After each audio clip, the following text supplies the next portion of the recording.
Hello, Asia, and hello, world.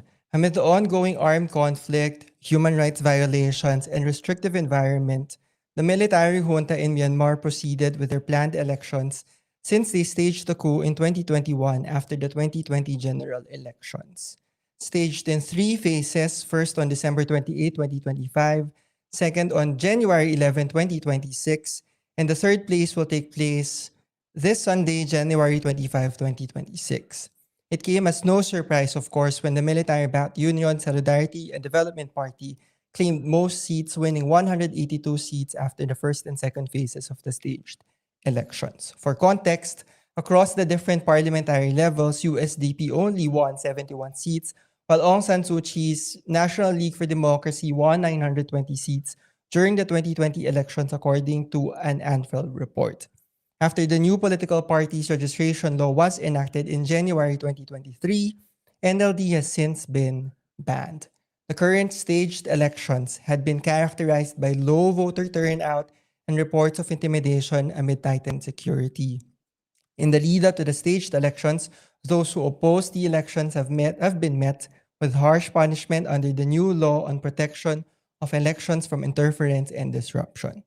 Throughout these phases, voting was limited to selected areas under military control, while large parts of the country, particularly conflict-affected and ethnic regions, were excluded. As we mentioned, political parties operated under restrictive registration laws. Voters faced coercion and legal uncertainty, and the use of electronic voting machines continued without transparency, independent verification, or public education. At the same time, the junta tightly managed narratives around turnout, security, and legitimacy while restricting independent observation and media access. In Season 3, Episode 2 of the Election Observer podcast, we'll discuss more about the military junta staged elections in Myanmar and gather insights from organizations monitoring the situation in the country. I'm your host, John Antiquera, and we are live via ANFREL's Facebook and LinkedIn pages, as well as via ANFREL's YouTube channel. The episodes of the Election Observer podcast can also be streamed later on Spotify and Apple Podcasts. Joining us in this episode are Khin Ohmar, Chairperson of Progressive Voice Myanmar, Debbie Stothard, founder of ALTSEAN-Burma, which is not yet in our feed. Maybe our staff can also check on that. Nick of Sham Election Tracker, and Tharindu Abeyrathna, ANFREL Senior Program Officer for Campaigns and Advocacy. Hello, Khin Ohmar. Debbie, who will join us later. I hope that we get to fix some technical difficulties there. Nick and Tharindu, welcome to the Election Observer podcast. Thank you for having me again, John. Yeah, thank you for Yes. having me again too. Khin Ohmar, I think we can only see your background. We can't Oh, see you. really? Why am Yes. Oh, um, huh.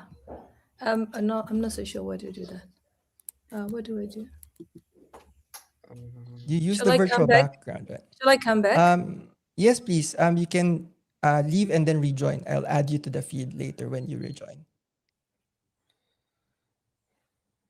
Yes. So while we wait for Khin Ohmar and Debbie, as you've mentioned, no, two phases down of the elections and one more to go.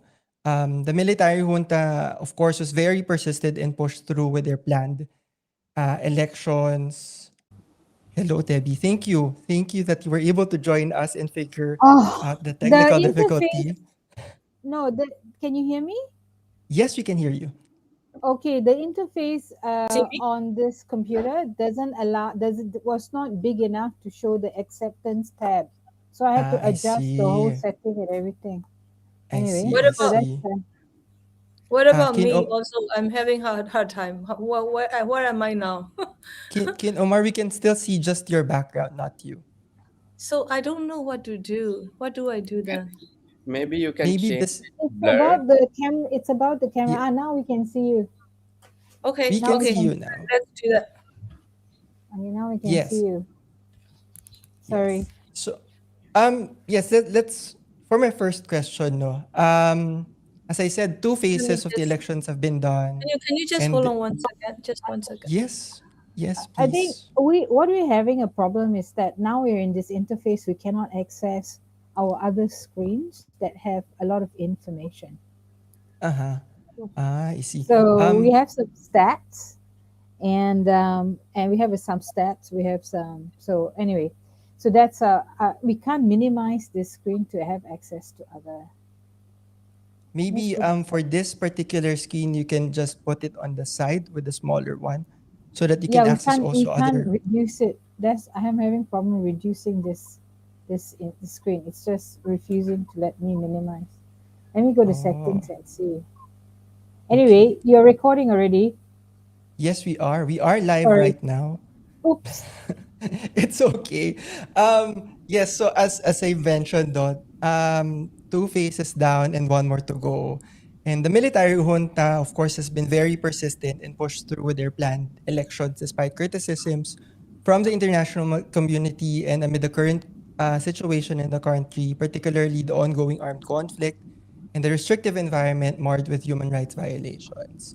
For my first question, what have we learned from the conduct of the two phases of the election so far, vis-a-vis the doubts and fears of the people about these staged elections? The questions are open to anyone, so anyone can take the question. Who would like to go first?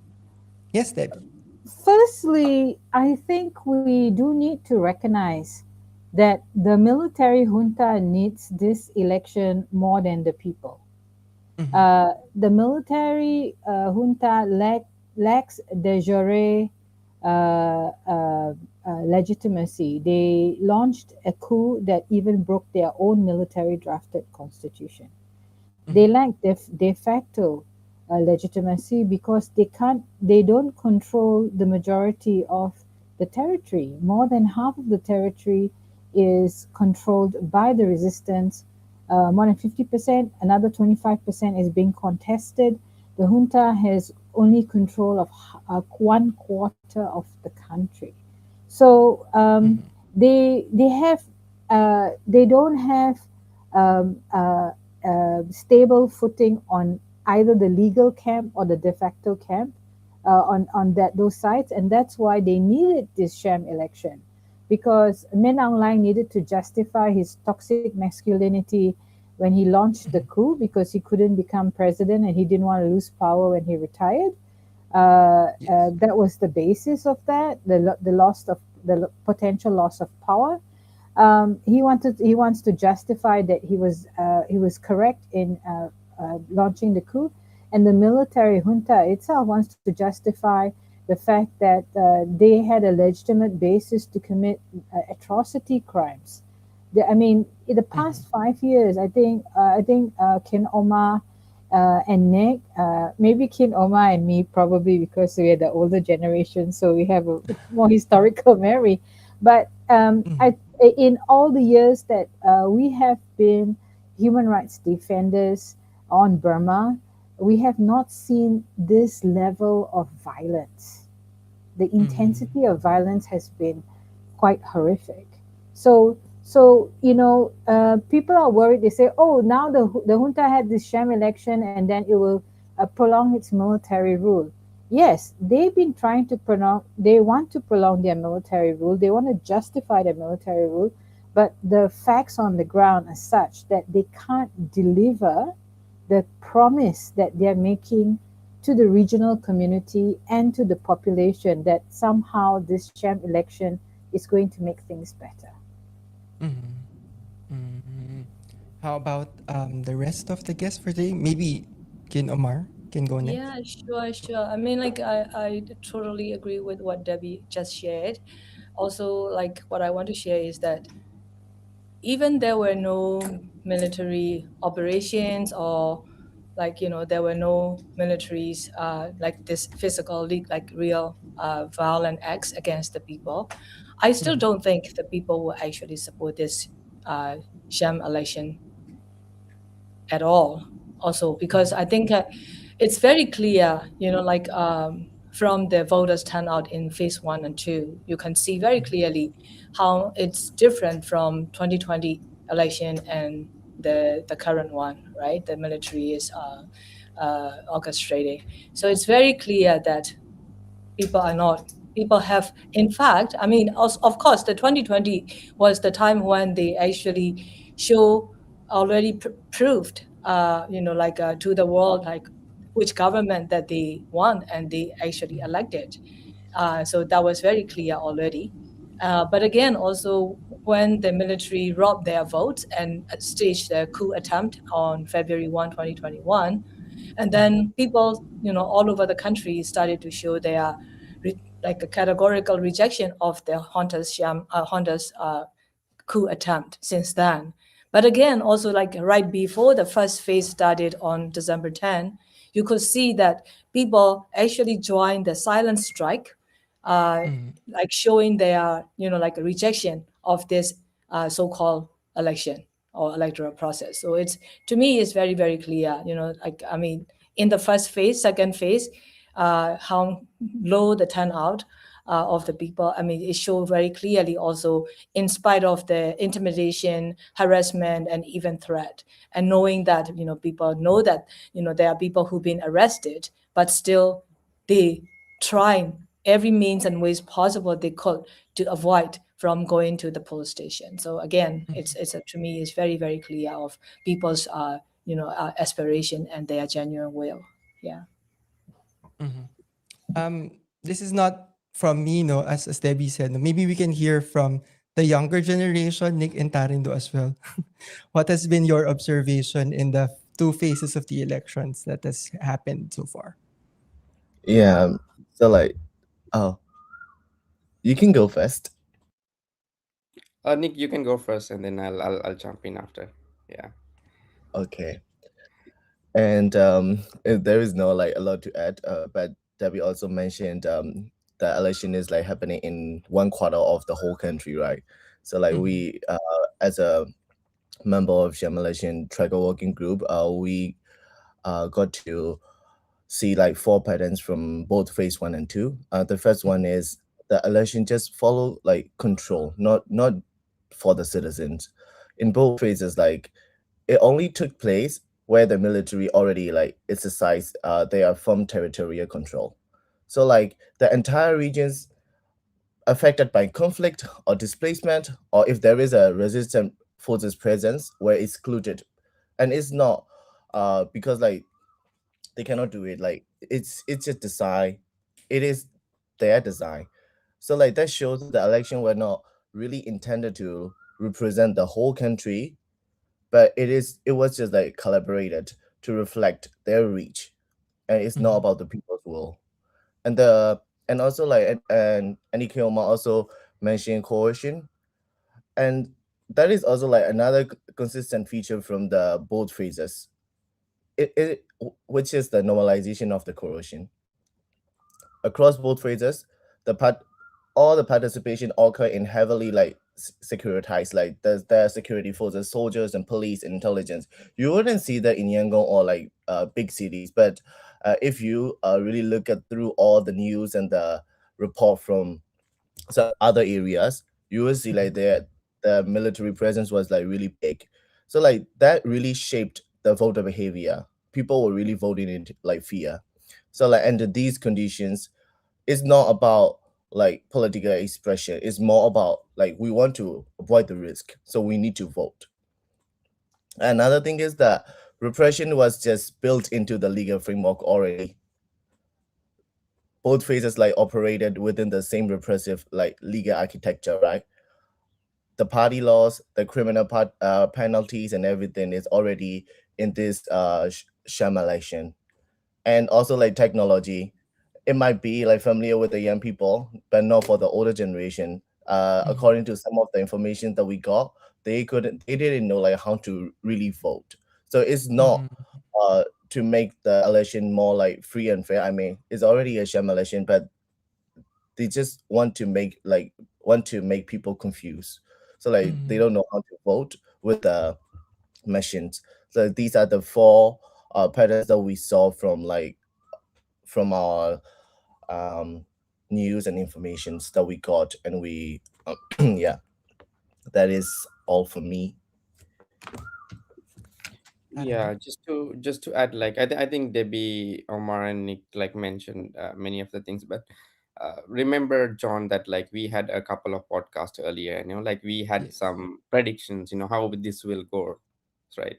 So the Mhm. pre-election phase, we have seen a lot of repression, and then like the military, as Nick also mentioned, no, they drafted their political party law, and then everything according to their way, and they controlled all the political parties, and then make Mhm. sure that their military approved political parties only take part in the election, even Mhm. that they let only their approved political parties to take part in the election. So whenever they also had some protests, we have seen how they have reacted. So we seen like in after the first phase and between the second phase, some of the leaders of the political parties were arrested, even the ones very close to the military junta. And Mhm. then from I think People's Party, one of the candidate was talking about the 88th generation of pricing, and then he was talking about the, I think, using the revolution word in his campaign, and then he was arrested. So it was Mhm. tightly very much sure, like very much controlled election, so Mhm. that with a lot of repression. And if you really looked at the regional perspective, we have seen a few elections in the past. For example, in Bangladesh during the Hasina's regime in 2018, 2024, the Mhm. elections were not very competitive, and then we have seen a lot of violence, oppression, and even in Cambodia for last two elections, like uh, were pretty much same. But if you really look at this particular election, it's a new law, right? Mhm. So it's taking place in a conflict situation that Debbie and Omar mentioned, that military do not have the control, and then they also cancel the election, like almost half of the country, like 33, I think around 30% of the votes and village tracks were cancelled just Mhm. before the first phase, and then at the beginning around like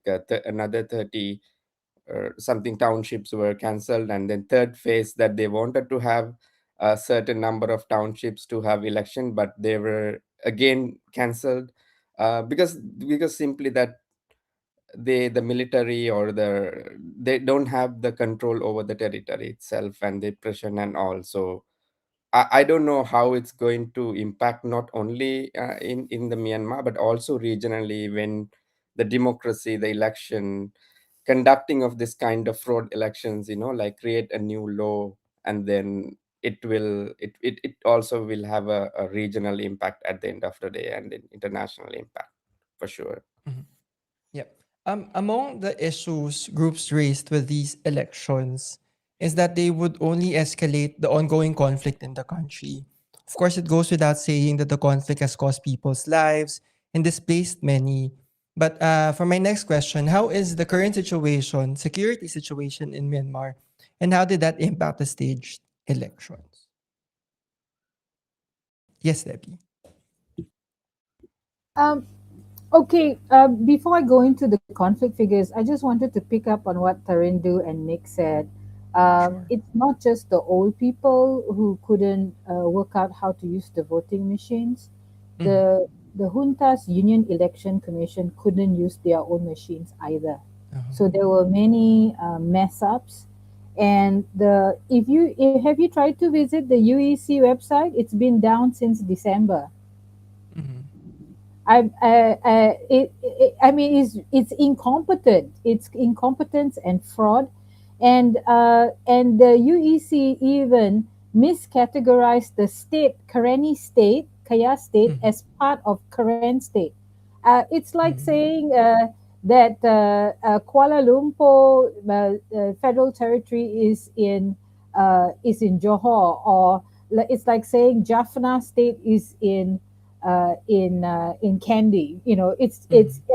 it's like saying Mindanao is in Tagaytay is in Mindanao, something like that. It's Mm-hmm. Mm-hmm. crazy. You Yeah. know, like how come they don't even know their own country's geography? And then on top of that, when we look at the exclusion, ALTSEAN actually calculated the voter age population in the Mm-hmm. 65 townships that have been excluded. So we use the 2014 census data and then factored in annual population growth. So there's about 7.5 million voters in the 65 townships that have been banned from the election, on top of the 30%, around 30% of village tracts and wards that are in the townships where the election is supposed to happen. So it is actually a huge number of the voting age population. Tharindu was talking about the 30% village tracts and wards, town wards that are in the townships where the junta is officially conducting this sham election. They are excluded on top of this 7.5 million voting age population. So it's just crazy. It's like we cannot even to even say, is this, to ask the question, is this a free or fair election? It's like saying, does the sun cause COVID? It's like totally, it became a ridiculous question because of how this junta is organizing this. Now, our team has been tracking very conservatively the conflict figures. So between 25 December and 16 of January, so that's the lead up to phase 1 as well as the aftermath of phase 2, there have been a minimum of 495 military attacks on civilians and armed clashes. That includes at least 124 airstrikes and nearly 100 men, women, and children, civilians, have been killed around the violence around this election. So it's telling us that, you know, the main metric that ASEAN has had, which is reduce the violence, reduce the civilian casualties, has been unheeded. And you would think, logically, this is the time where the junta would like to show its kinder and gentler face to persuade people to forget about their violence and to come and vote. But no, that has not been the case. And the scary thing is that the areas that they're targeting for particular violence are not the traditional conflict areas. They are the areas where they're trying to push resistance civilians into junta-controlled territory so that they can coerce them to join. In fact, we've had this so-called guest voter scandal where the local, like in Yangon region, local officials have actually pre-filled ballot papers for people on their voter list. And these people haven't turned up, but somehow they voted. So it's very clear. The USDP has organized everything so that they can grab all the seats left vacant by the NLD and the ethnic parties that were dissolved. The people who won more than 90% of the seats in 2020 have been put out of the picture so that they can just come in and grab those seats, either in advance voting or in this fraudulent process. Does anyone have anything to add to that as well? That's a lot of numbers, no? 495 military operations during the period of elections. That's a lot. It's Yes. just phase 1 and phase 2. Phase 1 and phase 2, yes, I know. Phase 3 in 25th this weekend. And Yeah, I also want to add on what Debbie just shared. So what we as at the Progressive Voice, what we have also seen and tried to help out the ground situation is that in many areas like that, the military has the bases, like in, for example, like in Sagai or like Mandalay, where they want to actually expand their quote unquote constituency, right? So for the third phase, second phase, so this started since before the first phase started. So they were already the military troops, not only the bombing from the airstrikes, but the military troops stationed in those areas in the past few years were completely quiet, and knowing that the people are against them, people reject them, and also there are resistance forces around. So, but right before the first phase started, those troops started to go out, and then they started to just set the fires on the villages. Like there are like many villages in Sagaing, for example, like between Mandalay and Sagaing, like like on the roadside of the super highway, highway, for example. It's like those villages were burned down where the people had to flee. But what they want is actually those areas that they can claim. So that's near more like some cities or towns that they want to actually seize control to actually expand their constituencies. So civil society, including like Progressive Voice and frontline humanitarian responders, we need to respond immediately to those tens of thousands of villagers who had to flee out of their homes, knowingly that the militaries were around them, but they, like they were not attacked yet before, right? So they were staying quietly, but then by the time got closer to the Sham election, then these attacks started. So it's not only the air strikes, like Debbie said, 195 attacks include also the ground attacks where the military started to just set up like burning down the villages, for example. So it's another major problem that we're having. So link into that, what we just talked about the ASEAN, I want to also talk about how that links to the ASEAN's responsibility. So in the ASEAN's 5-point consensus, number 4 points is about the humanitarian assistance.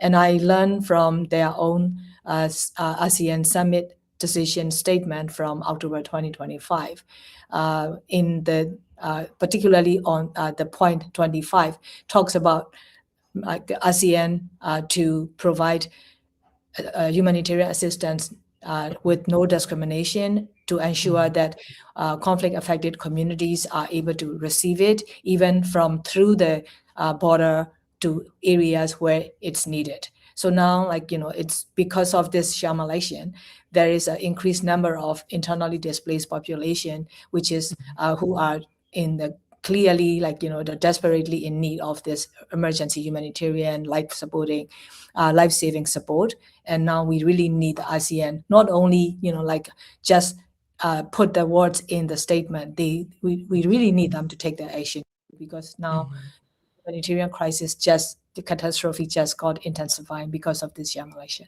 Yeah. Mhm. Um, I will proceed to my next question, but I'll ask Nick and Tharindu first. So if you have anything to add to this particular question, you can do so. But for the next one, no, the military junta invited supposed election observers to observe the elections.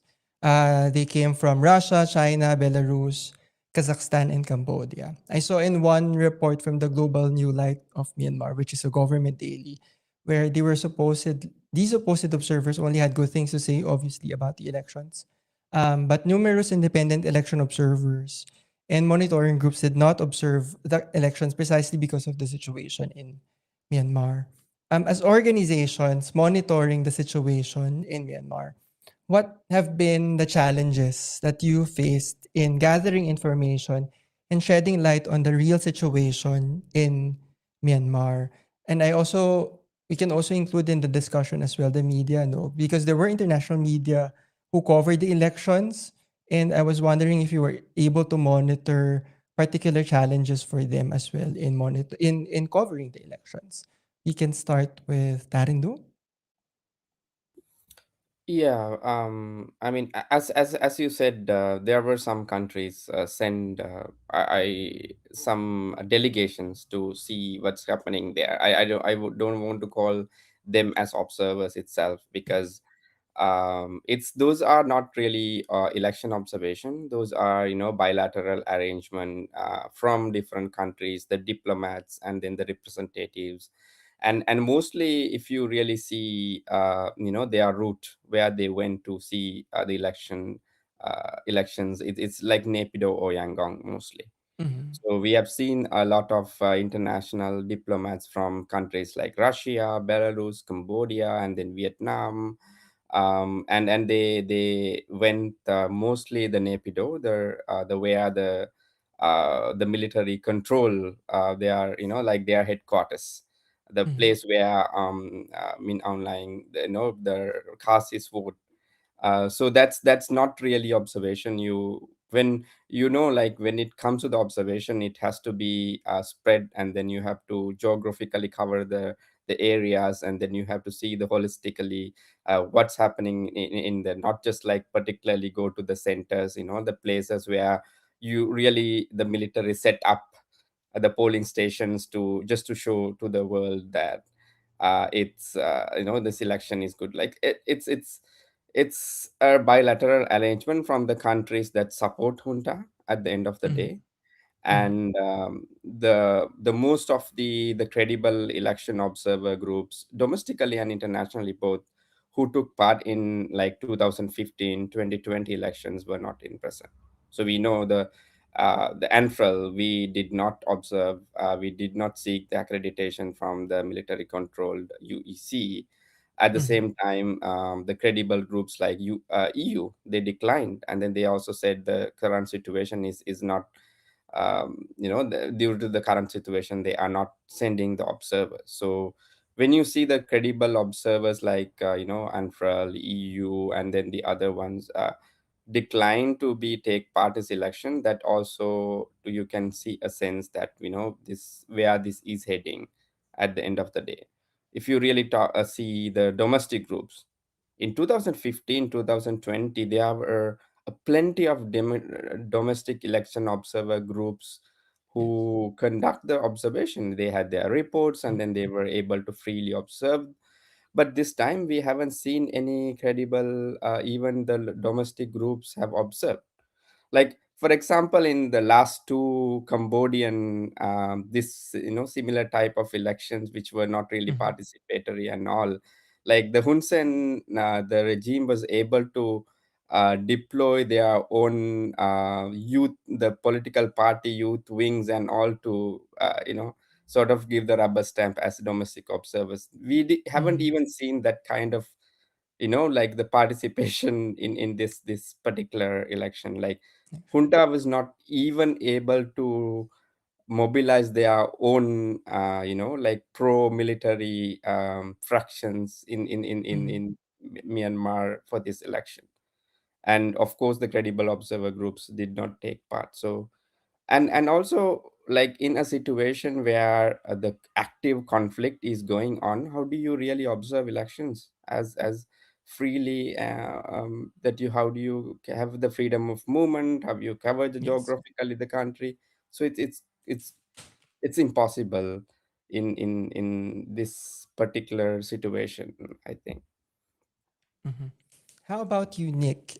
You're with the Sham election tracker as well. How do you have you encountered challenges in gathering information about what's happening in Myanmar? Yeah, and Tharindu also like mentioned a lot of the setback that we had to encounter.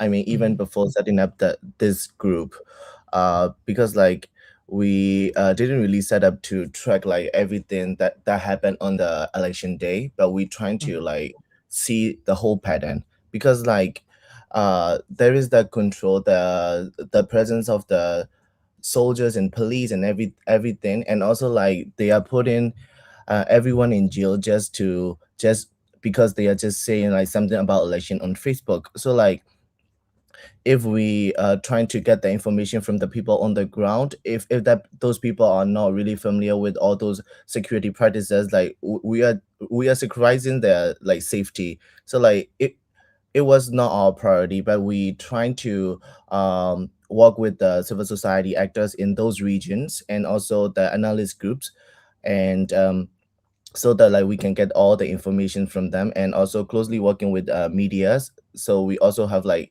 updated data as well, and then we try to Mhm. see the patterns. So like even talking about these, you can already see like there is that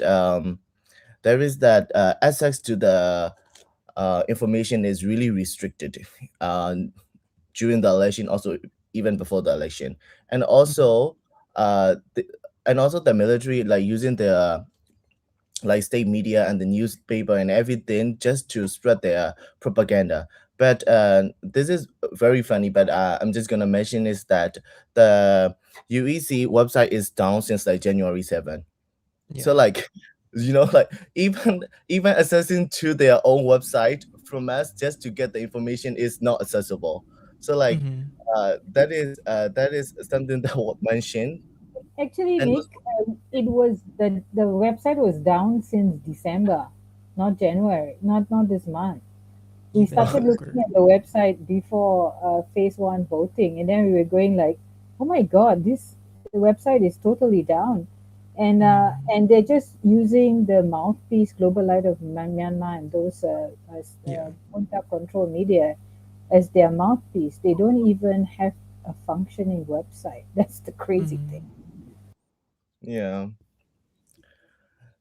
So Actually, yes. Can I? the Sham election tracker, which Nick is representing, has more information on this Yeah. Sham election than The the UEC. junta is putting out on their website. That's the ridiculous situation. Uh-huh. Can I Yes. actually just add one point here? My Um. opinion, Yes. not because of lack of technical skill, it is Mm. an intentional act. I think this Mm. is another way for the hunter to make sure that the UEC doesn't make any stupid move, because once it's out on the website, it's hard to retrack, right? So I think Mm. that's again, it's a part of their information tight control Mm-hmm. plan. That's what I think. Because I mean, we all know Mm. how they use the like a technology that they bought and they got from their big allies in Yes. surveillance and like making sure that people get arrested, right, in like a few hours of posting on the Facebook. So I don't believe that UEC lacks the capacity or the technical skills. It's just the intentional plan by Intentional. yeah. But saying that, if I may add, Nick, what you were saying about the, very difficult to get information, but the media, the independent Myanmar media, have been able to really get in touch with the people as much as Mm-hmm. like young people like Nick and the Sham Malaysian Tracker group, and the people, and like also I'm so amazed by our people's courage and bravery because even the like industrial workers, industrial zone workers, who were forced to vote Mm-hmm. spoke out to the media, of course anonymously, but still spoke out Mm-hmm. to the media about their experience, how they were, make sure that they gave their vote, right? So Mm-hmm. they were even told like if you don't vote, you won't be getting this and that kind of thing, that you won't be getting the loan, agricultural loan, things like that. So there are a lot of these Yes. acts of coercion is something also we get directly from the people. So I just want to Mm-hmm. acknowledge the courage of Myanmar people from different sectors trying to get the message out. If I may even say one more, as we are Yes. only 4 days closer to the last phase of this Sham Malaysian, Mm-hmm. those the people who tried every means and possible to avoid and not go into the polling station and avoid to give their vote Mm-hmm. will have a really challenging time because now Oh. the Honduras authorities have been coming to them and will come again on the Mm-hmm. 25th of January. So they will probably most likely end up not able to resist anymore and but give Mm-hmm. their votes because otherwise it would be the retaliation will be very harsh. So Okay. we will see. I mean, I'm very worried for the people who tried for the last two phases and all means not to vote. Yeah. Mm-hmm. Nick, let me just go back to you. I think you were also still trying to say something. I'll give you the chance to complete that. Nick. Yeah. And yes, and I was just trying to mention that we rely on two sides. One is the independent media, and another thing is that the research group in those regions. They are also Mm-hmm. like very closely working with all those people, and so like they have live update of the live update of the current like the situation at that time. So like that's what we are trying to present on our website. So uh we so when you look at our website, you're just gonna see like 900 articles, the news from the media. So like that can like explain what really happened on all those election day, even before and after. So that's how we like trying to overcome the challenge. But the challenge was real, and the limitation of the access to all those information was also very real and a huge setback for us. Yeah. Lastly, Debbie, I know you're also monitoring the situation. Have you encountered challenges doing that? I think the work done by networks that help the Sham election tracker, Nick's team, and Progressive Voice, Khin Omar's team, um, have been, and also citizen journalists have been posting a lot, especially on Yes. social media, because there hasn't, and they have, there's been also Myanmar Now, Irrawaddy, DVB, and so on, Mizima, reporting.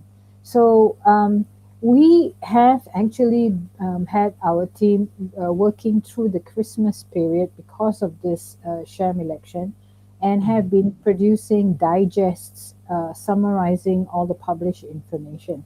So that's why, and categorizing it also under conflict, armed attacks by the military, resistance, peaceful resistance, and armed resistance to the election, and other attacks, and as well as allegations of fraud, like the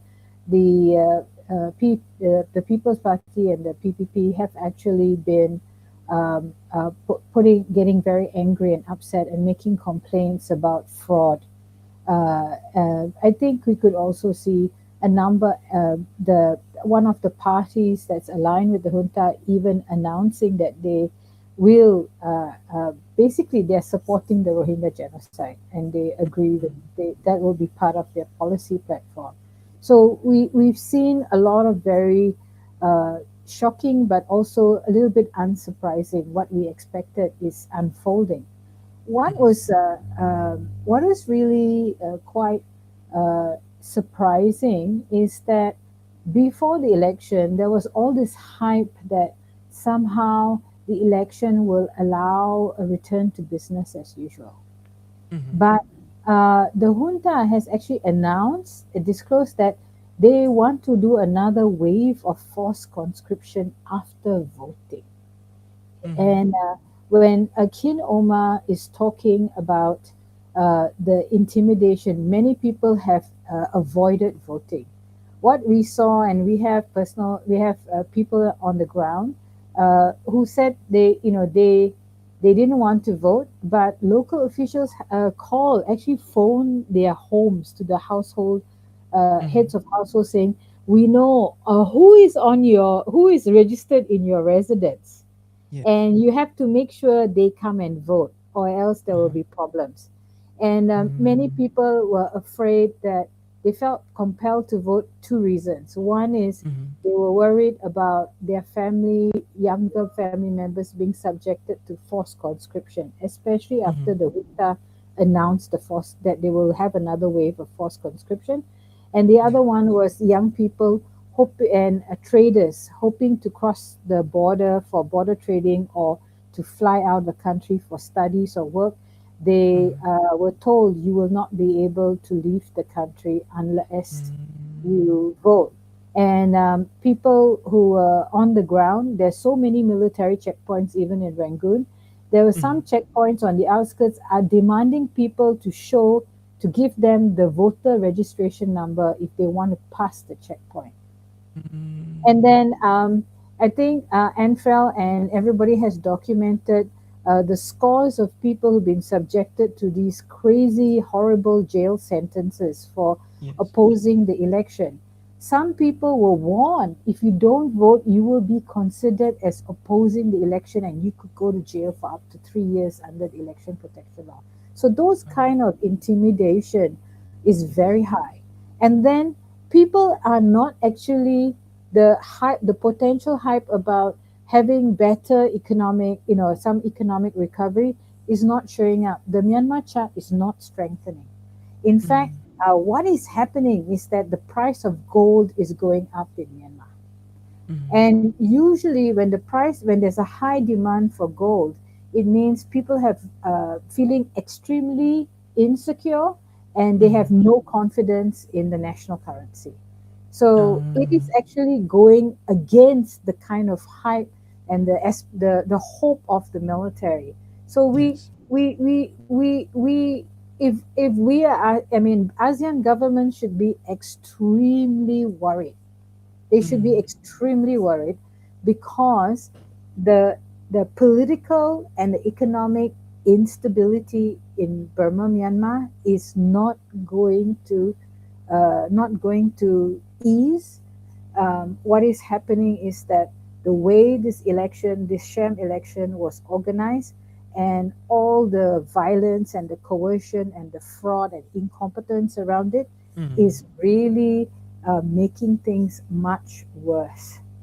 So I think that's the thing we need to understand.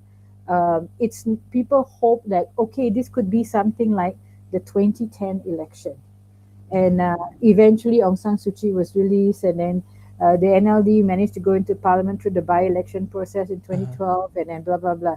Well, the junta learned. The military has learned its lesson. Yeah. They're making sure that that never happens again. In fact, in many respects, this might be more similar to the 1990 election. So I think that actually locked the junta in and increased the repression for several decades.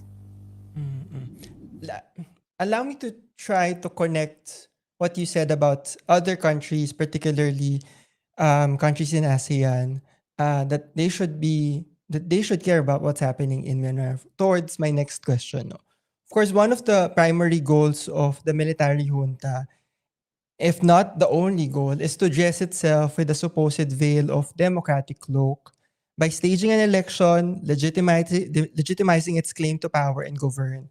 However, of course, numerous reports and statements have already found and expressed that the conditions in the situation in the country do not meet international standards of democratic elections. After two phases of elections with the same conditions and the situation leading up to the third phase of the staged elections, also adding what ASEAN said through the Malaysia foreign minister yesterday about not endorsing the elections because of the lack of inclusive and free participation in these elections. How is the international community responding to the conduct of these elections? And are these enough to change the situation in a way or redirect the attention of the people towards what should they should be caring about? Anyone can take the question. Well, maybe I will start. Yes, Like you please. said, what Malaysian Foreign Minister said yesterday, again, it's very good just to really, like highlight again the official position of the ASEAN, uh, which was adopted during Malaysia's chairship in last year, 2025. I think also it came in the very right moment is because, for example, like, to our surprise, we saw the Philippines Foreign Affairs Secretary Lazaro Yes. visit to Myanmar, right? Meeting with the Hunter Chief Myung Lai in the time of this Sham election.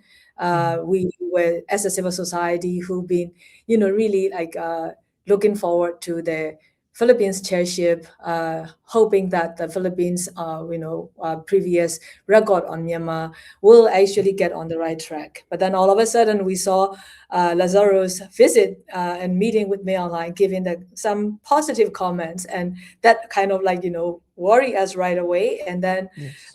so that's why Malaysia Foreign Minister yesterday reiterating the ASEAN's official position on this Sham election is very good. I hope that the Philippines actually will not go below the bar of what the Malaysia has said last year and achieved. So that's one thing. But looking into what the other international community, like Tharindu also mentioned about the EU official position, and we saw New Zealand Parliament adopting a resolution on Myanmar, which also, like reject this sham election. We saw the Philippines legislature from across party who actually tabled the draft resolution in October or November, probably November, I think, which also talk about this sham election. And many of these elected MPs in the Philippines, in fact, spoke to the public, to the media, held a press conference rejecting this sham election. So you see different actions from different countries. But I think like what we really need is at this point is because we're getting closer to the third phase, meaning that we will have to deal with the post-sham election entity that's going to be claimed by the junta, that they will be changing. May Online will be changing the uniform from uniform. He's already wearing a civilian, clothes when he met with the Secretary of Foreign Affairs, Lazaro from Philippines, for example. So it's just like, we know, I mean, we all know before even the first phase started, we all know who's the winner is and who's going to be, really showing off and try to deceive the world again. So I think at this point, what I'm expecting from the international community, including the EU and the others, including like Canada, Japan, um, you know, we saw some of these democracy countries made it very clear, or made it clear by their own action by not sending the observers, but it doesn't really tell us explicitly of where they really stand when the post-Sham election regime is going to come out, you see. So what at this point, what we really need is, including the ASEAN, to go beyond their position they adopted last year on the Sham election, but go beyond and make sure that the post-Sham election entity that will be declared by the junta will not be accepted, will not be recognized, will not be landed any false legitimacy, because after all, they are one and the same. It's the old wine in the new bottle with a new name. That's what we're going to see. So yeah, that's what I have to say. Thank you. Does anyone have anything to add as well? Maybe we can also mention about the response of the US about the situation in Myanmar. Because recently the Trump administration has ended its temporary legal status for citizens of Myanmar in the US because they argue that it's safe for them to return to the country because of the elections. No, aside from what the EU has stated, of course you have the US that is somehow treading a different line. Maybe someone can comment on that as well, or not. Debbie, do you want to go? We are trying to politely ignore what's going on in the US. The thing is that every time the Trump administration takes a position, it actually strengthens an opposite effect. So when it says, "Don't worry, we're going to kick out all these Burmese people because things are safe in Burma," when violence against civilians has actually intensified, and where the U.S. population is in uproar over what ICE is doing in their own country.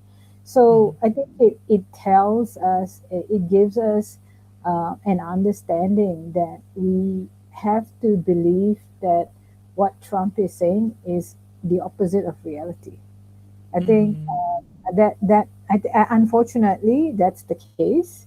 And even, I mean, come on, even India backtracked. It was originally announced that India was sending election observers, but when they realized what a big, ugly mess, it's not even properly stage managed, this sham election, they started to say, no, it's those people from India and they're in their private capacity.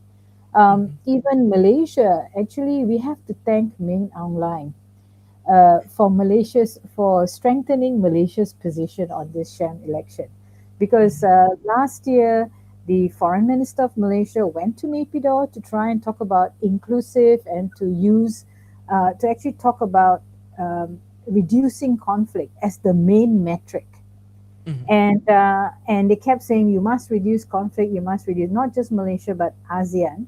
And when he went there, the junta then announced Malaysia is going to send observers. So they lied and they put words into the foreign minister's mouth, which Yep. totally made him, totally pissed him off. Mm-hmm. And that really made them realize it was a big wake up call that Yeah.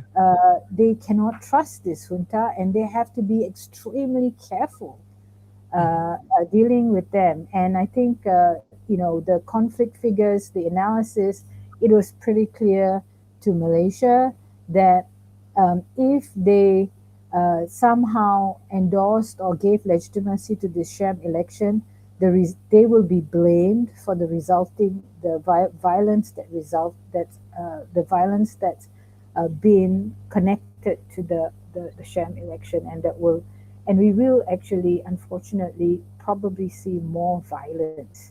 This Mm-hmm. time, having a sham parliament somehow make it more legal or legalize, try to give legitimacy to the Yeah. junta's atrocity crimes. So I think Mm-hmm. I think if we're looking at ASEAN, Malaysia, and then Philippines, and then Singapore, and then Thailand, this is the progression of the ASEAN chair. I think it's going to be critical. And I think also even China and neighboring countries are going to realize that in this following year, there's not going to be any reduction of displaced people. There's not Mm-hmm. going to be any stabilization of the economy because the junta is still concerned with killing off the resistance. So they're Mm-hmm. putting all their economic resources into that. So they're not going to be delivering the indicators that would increase confidence and create stability in Myanmar. And then I think it's time for ASEAN itself. I mean, the question is not whether this election is free and fair. The question is why the hell hasn't ASEAN supported an embargo on arms and military equipment on this junta? That's Mm-hmm. the thing. I think Yep. I think it's important that ASEAN holds the line not to endorse this election, but Mm-hmm. the real difference is going to be made if ASEAN supports an embargo on weapons and military technology. Mm. Okay. In the interest of time, I have one final question or set of questions. No. Um, as we know, because of the situation and conditions in place prior to the third phase of the elections, most likely the conduct and outcome of these staged elections would be more or less the same. But after these elections, you'll have a junta that has found a way to project and transform itself as, to them, a duly elected government despite a highly questionable electoral process in a highly restrictive environment. You have an ongoing armed conflict. You also still have the NUG, and people continue, I would believe so, continue to aspire for genuine democracy. For my last question, I guess, what happens next? And I think it's also in the positive side of me that I wanted to ask this particular question about how do we chart a future where the aspirations of the people of Myanmar for genuine democracy come to fruition. The question is for the four of our guests for today. Who would like to go first? Nick, would you like to go? Because me and Debbie spoke quite a lot. Do you want to go first as a young generation? Yes, we'd love to hear from Nick. Actually, either one of you should go first, and I will follow. No, no, no. You have to speak first. Come on, don't be Anna Day. Okay. Nick has been voted to speak first. Nick, we'd like to hear from you first. Have been democratically voted to speak first. This is a free and fair election in this podcast. Yes, go ahead, Nick. Yeah, when it comes to what's next, it's quite infuriating for me because it's gonna be more difficult. Like the war order has changed, so like every state is dealing based on their economic interest, and and putting Myanmar in in their economic interest is not gonna give us like the democratic forces, the revolutionary forces, a good chance. And even if we leave that alone, uh, we can foresee that the transformation of the military just to hold on to their power, like they're gonna do anything just to like maintain their power. And also like we have a long history of like uh, I mean, they're gonna use the divide and rule tactic again, and that has been in their playbook, and also and trying to prove their legitimacy and quite how do you say that, like they're not strategic, but they hold on to their own, like their source of um how to say, like the source of support. For example, like China and Russia and Belarus, like they are trying to hold on to them, and then even if they don't want to like deal with the Western countries, like they're just gonna like please what Russia and China want them to do, because they also have like the economic interest in Myanmar, and the military is pleased to do whatever they are asked. So like it's gonna be more difficult year. Even if I wanna end on a positive note, I'm just gonna like express the sad reality what's gonna happen. And they will definitely like hold the parliament and trying to seize the power, and even trying to make their like the military institution stronger, because like they got the taste of the failure in past years, past 5, it's gonna be 5 years. And they were like defeated in most of the areas. And as Debbie said, mentioned in at the beginning of this talk, they only hold the power like in the capital city, but only a quarter of the whole country. There are a lot of like military revolutionary forces in those areas, and ethnic resistance for organizations also like holding the territory in Myanmar. So they know that where they lack. So definitely they're gonna use all their resources just to make their institution stronger, to fight back. And they're gonna do make more forced conscription to make to fill up their like manpower, and to put into their battleground. So like, and also they are already selling their propaganda that this is even if it is not fair, free and fair, they are trying to portray this as a only way to solve all the problem now we are facing. And some of the stakes are already buying the propaganda. And what we are trying to do as a Sham election tracker working group is, no, this is not we shouldn't be normalizing like um letting this election slide. Yeah, this is a window period, like we have to go in and like do the things and it will get better. I mean, it's not gonna get better. If things will get better, it should have been done like in 2020 and even in 2010, right? But now we are back to square one, and they're not gonna do it better. Maybe they're gonna do it better for themselves and their groups. That's what we are trying to foresee what's happening in 2000, like not even in 2026, like in coming years.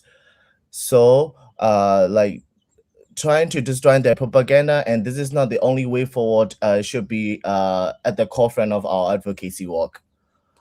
Supporting them is only gonna promote more violence in Myanmar, and less opportunities for the young people as well, and no good future, no better future for them. Yeah, I'm just gonna end with that. Well, let me follow what Nick shared, because I have a positive, hope and positive to look forward. What we just heard from Nick, the young generation leader from Myanmar, there are so many Nicks, just like what Nick said. And I see the many young people, unlike our generation, are very politically very conscious and very aware of what can come and what could come next, and what need to be done. So like what Nick talked about, the divide and rule. In our time, like in their age, when we were in their age, we were not fully aware of the kind of divide and rule, for example, you see. So now at the end of the 2025, as we saw, this Sham election is going to bring further harm and further suffering to our people.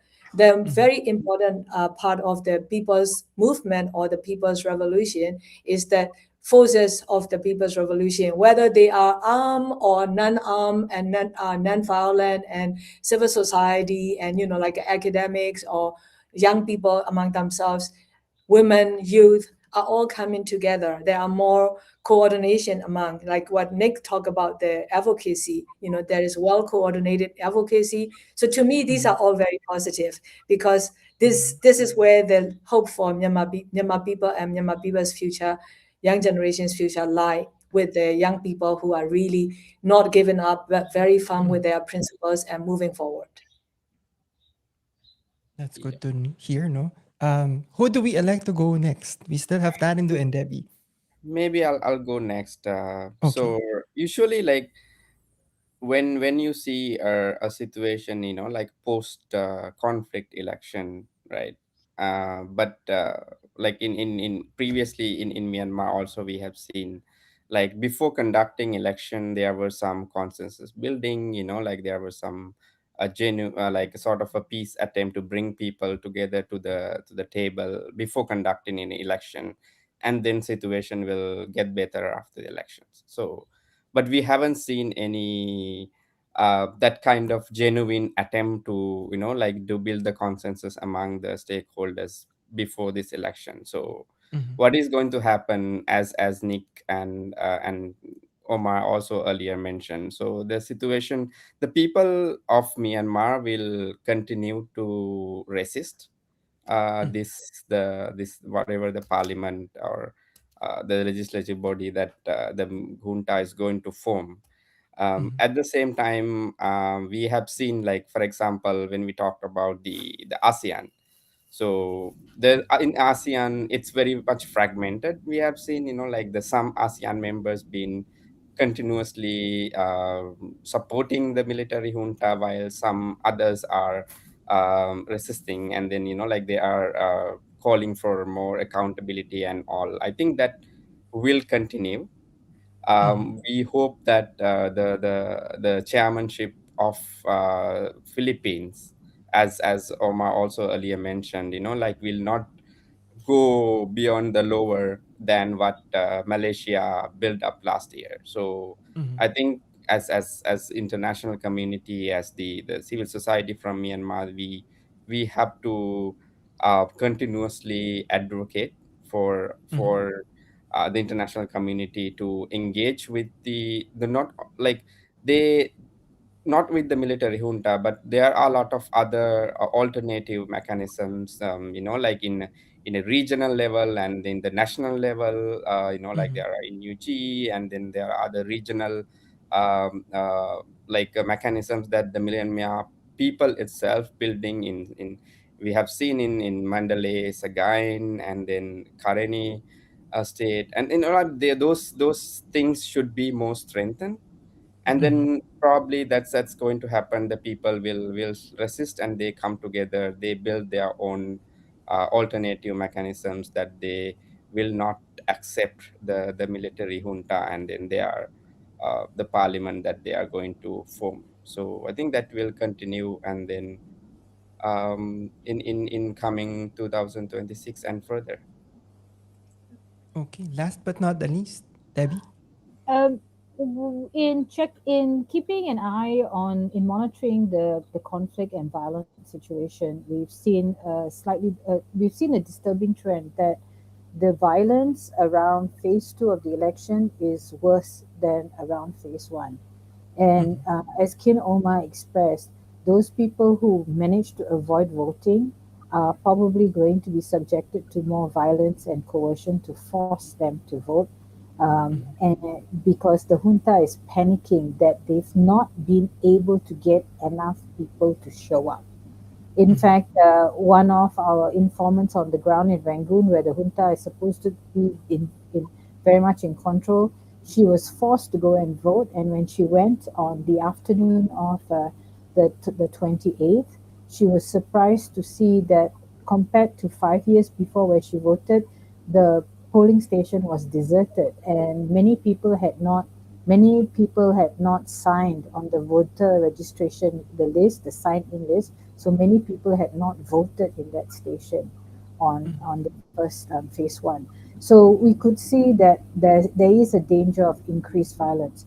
But having said that, we also have to recognize that, and Omar and young people like Nick, I mean, Nick, I think you need to be more optimistic, because not only has this been the worst violence we've seen in modern history of Myanmar, Burma, we've also not seen this level of resistance.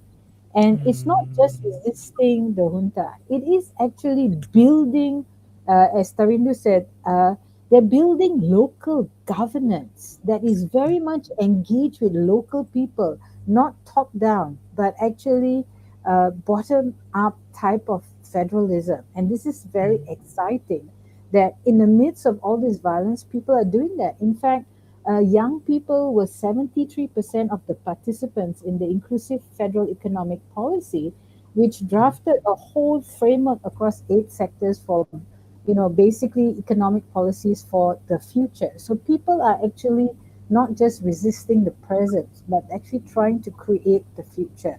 So this is Mm. so powerful. And having said that, we need to understand the movement, especially young people and women, are much more sophisticated.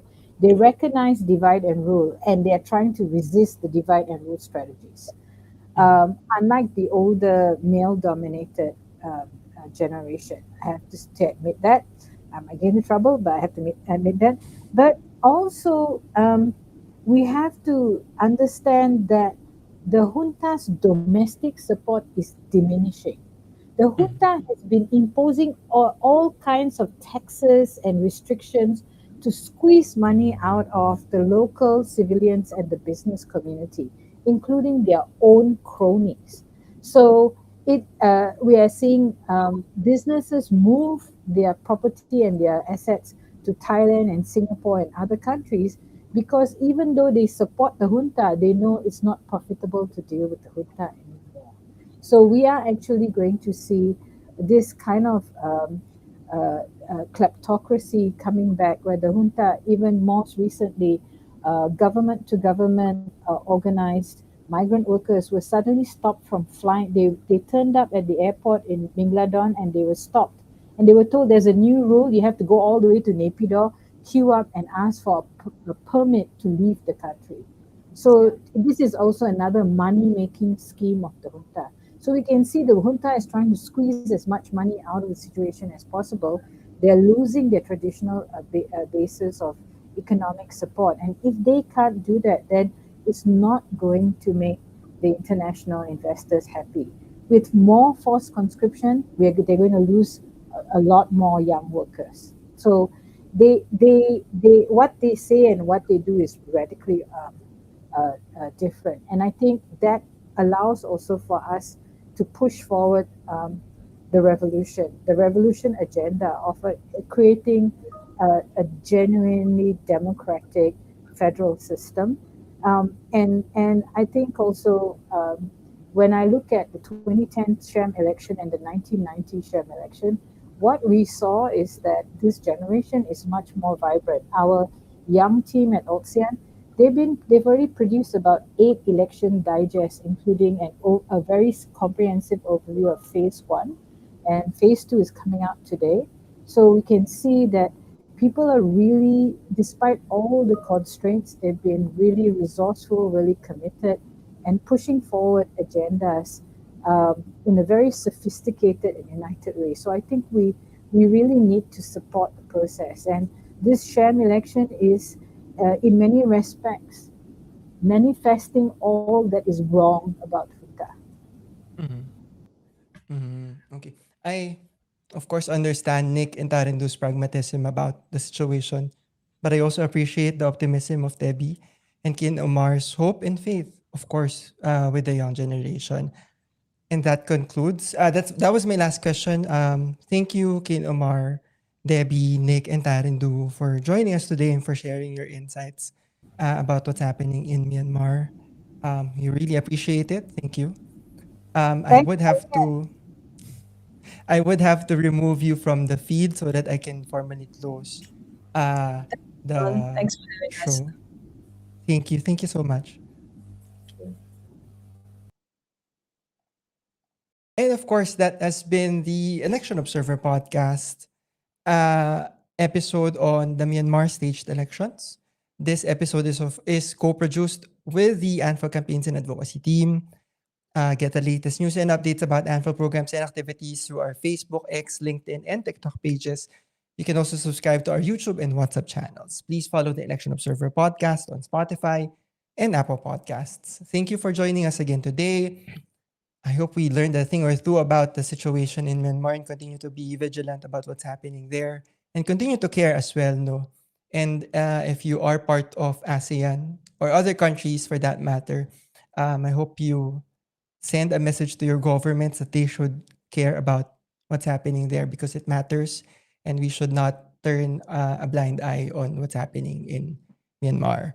Lastly, if you have some time later today, ANFREL partnered with the Asian Media Information and Communication Center in Chulalongkorn University, along with UNESCO for the online roundtable discussion on artificial intelligence, social media, and elections in Asia. The RTD will stream live via AMIC and Chulalongkorn University's Facebook pages today at 1 p.m. Bangkok time. We hope to see you there. I have been your host, John Antiquera. Have a great day, everyone. Bye.